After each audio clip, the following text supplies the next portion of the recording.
有1、2、3、4、5號位啦。OK， 1、2、3、4、5號位。咁我大多數都喺2號位嗰度做嘅。好啦，第一個動作冇乜難度嘅，就係腳喺2號位。咁我咁樣做啦，得唔得？嗱，我用呢隻腳啊，得唔得？咁樣做。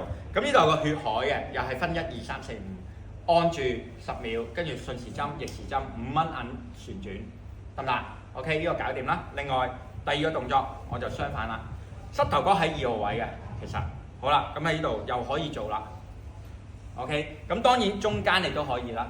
好啦，接住啦就兩隻腳一齊做啦，喺2號位中間一個拳頭。咁樣你就咁擺已經夠㗎啦，其實啊，得啊 Sir， 我冇乜 feel 啊，俾少少力啦，得唔得？嗱，隻腳係要腳板向咗兩邊先計數，得唔得？如果唔係你冇 feel 嘅。OK， 好啦，跟住腳喺2號位，跟住咁樣壓出去啦，亦都係盡量腳板對腳板，咁你可以俾少少力啦。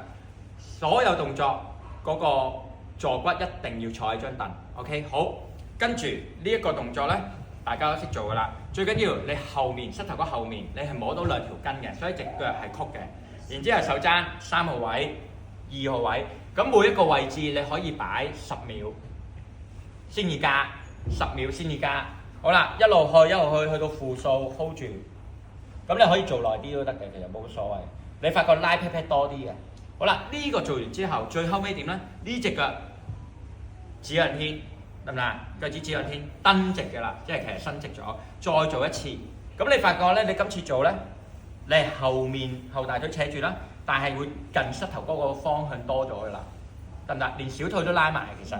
咁啊，當你能夠做到負1、負2嘅時候咧，等於咩咧？等於你已經掂到腳趾尖啦，得唔得？O 唔 OK？